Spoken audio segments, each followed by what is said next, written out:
Okay, so ngayon mag-unbox po tayo. Order natin kay Shopee na ito po ay camping utensil o cooking set na pang-camping. So mayroong batang pakialamero ngayon. Kaya pagpasensyahan nyo na. So buksan na po natin para makita talaga natin kung okay yung order natin. At hopefully sana po ito ay kompleto. Ayan. Oops, bata, baka matugunting ang kamay mo. Huwag kang makialam. Bata. Ayan po. Mukhang okay naman kausap yung ating seller. Kasi sabi natin ay ingatan. At ang sabi niya ay don't worry daw. So tingnan natin kung okay yung ating seller.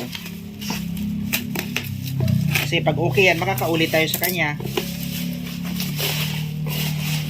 Ayan. Okay, tinangay na po ng batang malikot yung ating cover. Ito na po.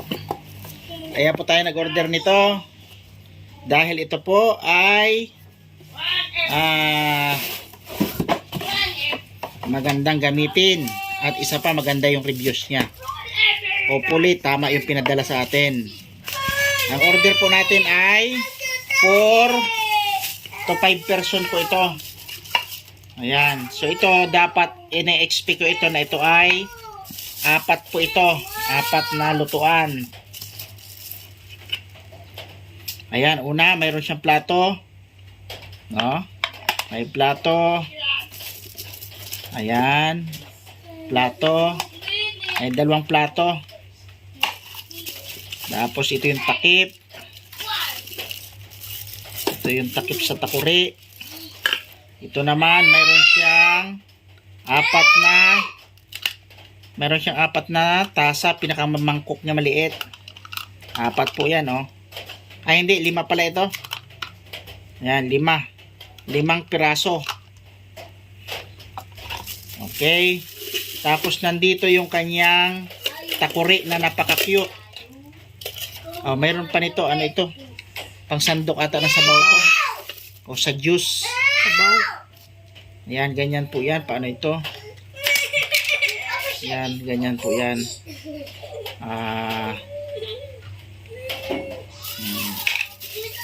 Mayroon din siyang maliit na panandok ng kanin. Ganda, oh. Ayan. So, mukhang kulang. Hindi, sakto lang. Ito po yung ating ito po yung ating takore. Mapapansin nyo po doon sa takore natin, cute lang siya, maliit lang. Ayan po, oh. Ayan po yung takore natin, napakaliit lang. Siguro mga 3 tasa lang kaya nito.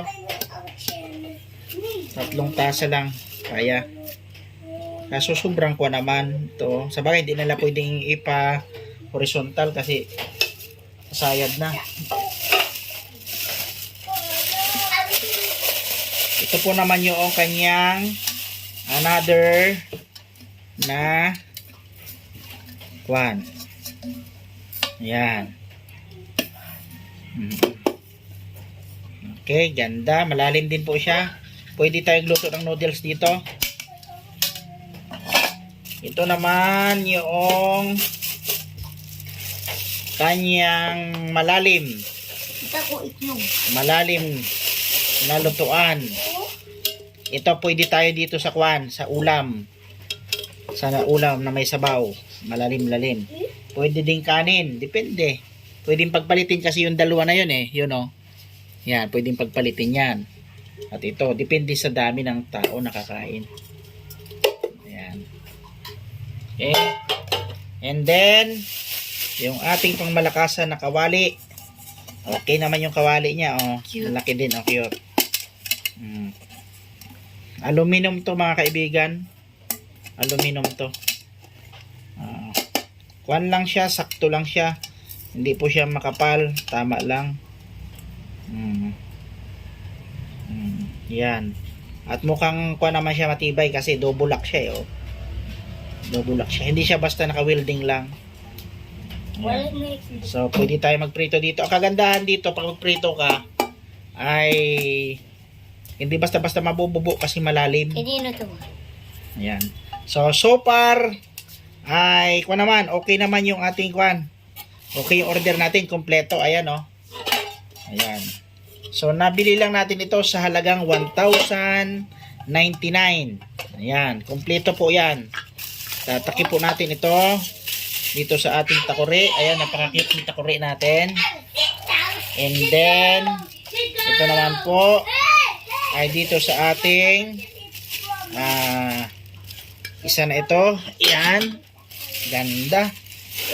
At ito naman po, ito po ay dito naman po yan. Oh, wow. Ito po, wala talagang takip to kasi kawali ito eh. Saktong-sakto, prito ka dyan ako, ano? Baka, tuna, oh, itlog, hotdog. Ayan. Sulit mga kaibigan. Talagang pang-camping talaga ito. Very handy siya. Ayan, oh. Kompletong kompleto. Very handy talaga siya kasi magaan. At the same time, ay space saver siya. So, maliit lang na espasyo yung kanyang magagamit pag inilagay mo sa bag niya. Unlike paggagamit tayo mga kaibigan ng natural na lutuan, ito po hindi napopold yan, hindi ito maipopold. Pero ito napopold siya, oh. Ayan, oh, naipopold. Oh. Ayan. Kaya nagiging space saver siya. Ayan. So, ilalagay ko po dyan yung store na pinagbilhan natin. Ano po? Para alam nyo po kung saan ito mabibili. Ito pong binili po natin na ito po ay 4 to 5 person ang capacity po niya na kaya po niyang pakainin sa ganito kalaking lagayan. Yun lamang po and maraming salamat.